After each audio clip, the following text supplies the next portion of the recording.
ಬಾಗಲಕೋಟೆ ಜಿಲ್ಲೆಯ ಜಮಖಂಡಿ ನಗರದ ತಾಲೂಕಾಡಳಿತ ಭವನದ ತಹಶೀಲ್ದಾರ್ ಕಚೇರಿಯ ಸಭಾಭವನದಲ್ಲಿ ತಹಶೀಲ್ದಾರ್ ಸದಾಶಿವ ಮಕ್ಕೋಜಿ ಅಧ್ಯಕ್ಷತೆಯಲ್ಲಿ ಜಿಲ್ಲಾ ಪಂಚಾಯತ್ ಬಾಗಲಕೋಟೆ ಪಶುಪಾಲನೆ ಮತ್ತು ಪಶುವೈದ್ಯಕೀಯ ಸೇವಾ ಇಲಾಖೆ ಪಶು ಆಸ್ಪತ್ರೆ ಜಮಖಂಡಿ ವತಿಯಿಂದ ಹಕ್ಕಿ ಜ್ವರ ಮುಂಜಾಗ್ರತೆ ತುರ್ತು ಸಭೆ ಹಾಗೂ ಕುಕ್ಕುಟ ಸಾಕಾಣೆದಾರರಿಗೆ ಅರಿವು ಕಾರ್ಯಕ್ರಮವನ್ನು ಹಮ್ಮಿಕೊಳ್ಳಲಾಗಿತ್ತು.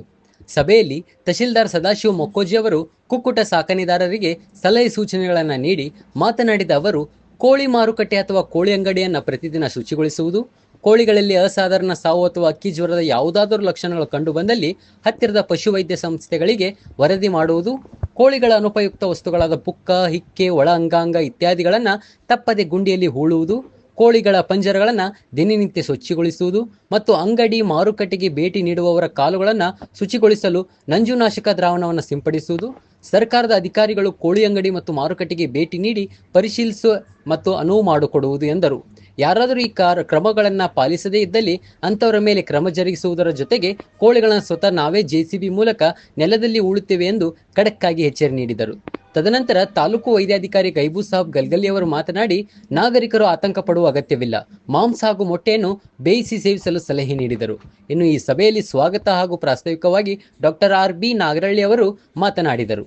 ಇನ್ನು ಈ ಸಭೆಯಲ್ಲಿ ತಾಲೂಕು ಪಂಚಾಯತ್ ಕಾರ್ಯನಿರ್ವಾಹಕ ಅಧಿಕಾರಿ ಸಂಜೀವ್ ಜನ್ನೂರ್, ನಗರಸಭೆ ಪೌರಾಯುಕ್ತ ಜ್ಯೋತಿ ಗಿರೀಶ್, ಸಮಾಜ ಕಲ್ಯಾಣ ಇಲಾಖೆ ನಿರ್ದೇಶಕ ಜಗದೇವ್ ಪಾಸೋಡಿ, CDPO ಮ್ಯಾಗೇರಿ ಸೇರಿದಂತೆ ಅರಣ್ಯ ಇಲಾಖೆ, ಪೊಲೀಸ್ ಇಲಾಖೆ ಸೇರಿದಂತೆ ವಿವಿಧ ಇಲಾಖೆ ಅಧಿಕಾರಿಗಳು ಉಪಸ್ಥಿತರಿದ್ದರು. ರಾಜು ಪೋತ್ರಾಜ್ ಸಾರಥ್ಯದಲ್ಲಿ RP ನ್ಯೂಸ್. ಅಥವಾ ನೀವೇನು ಕ್ರಮ ತೆಗೆದುಕೊಳ್ಳಲ್ಲ ಅಂದ್ರೆ ನಾವಾಗೆ ಸೋಮೋಟೋ ಕ್ರಮ ತಗೋತೀವಿ.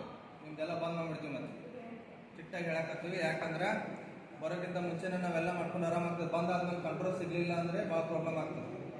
ಸೊ ನಮ್ಮ ಟೀಮ್ಸ್ ಎಲ್ಲ ವಿಸಿಟ್ ಬರ್ತಾವೆ. ನೀವು 2 ದಿನ ಎಲ್ಲ ಎಷ್ಟು ಹಾಕಿದ್ರೆ ಸ್ವಚ್ಛತೆ ಮಾಡ್ಕೋರಿ. ಈ ಕೋಳಿ ಜ್ವರ ಏನದು ಹಕ್ಕಿ ಜ್ವರ, ಕೋಳಿ ಶೀತ ಜ್ವರ ಬರದೇ ಇರೋ ಥರ ನಾವೆಲ್ಲ ಕ್ರಮ ಕೈಗೊಳ್ಬೇಕು. ಇದ್ರಲ್ಲಿ ಸ್ವಲ್ಪ ಡಿಟೇಲ್ ಆಗಿ ಇನ್ಸ್ಟ್ರಕ್ಷನ್ಸ್ ಕೊಟ್ಟಾರೆ. ಕೋಳಿ ಕುಕ್ಕ, ಹಿಕ್ಕೆ, ಒಳ ಅಂಗಾಂಗ ಇತ್ಯಾದಿಗಳನ್ನು ಈಗೇನ ಡೈಲಿ ನಿಮ್ದು ವೇಸ್ಟ್ ಬರ್ತದಲ್ಲ ಅಂತ ತೆಗೆದೇ ಹುಗಿಬೇಕು. ಓಪನ್ ಗಾಳಿ ಒಳಗೆ ಬಿಡಂಗಿಲ್ಲ. ಯಾಕಂದ್ರೆ ಅದೆಲ್ಲೂ ಹೋಗಿ ವೈರಸ್ ಜನರೇಟ್ ಆಗಿ ಅವ್ರು ಹೇಳಿದಂಗೆ it is fastest transferring virus. So ಒಂದ್ಸಲ ಬಂತಂದ್ರೆ we cannot control it. So ಇಡೀ ತಾಲೂಕಿನಂತ ಹತ್ತತೆ. ಸೊ ಆ ಒಂದು ನಿಟ್ಟಿನಲ್ಲಿ ನಿಮ್ದು ಮುಖ್ಯವಾಗಿ ವೇಸ್ಟ್ ಮ್ಯಾನೇಜ್ಮೆಂಟ್ ಇದ್ದಿದ್ರಾಗ ಅದ್ರ ಜೊತೆಗೆ ಟ್ರಾನ್ಸ್ಪೋರ್ಟೇಷನ್ ಹಂತದೊಳಗೆ ಅವು ಗಾಡಿಗಳು ಬರ್ತಿರ್ತಾವೆ. ಎಲ್ಲಿಂದ ಬರ್ತಾವೆ, ಏನು ಬರ್ತಾವೆ, ಸ್ವಚ್ಛತೆ ಬರೋಕತ್ತಾವಿಲ್ಲ, ಅದೆಲ್ಲ ನೀವು ಅಬ್ಸರ್ವ್ ಮಾಡ್ಕೋಬೇಕು. ಇಲ್ಲಿ ಆನ್ಲೈನ್ ಕೋಳಿ ಸಾಕಾಣಿಕೆ ಬಿಸ್ನೆಸ್ ನೀವು ಭಾಳ ದಿನ ಇರೋದ್ರಿಂದ ನಿಮಗೆ ಗೊತ್ತಿರ್ತದೆ ನಮ್ಗಿಂತ ಹೆಚ್ಚಾಗಿ.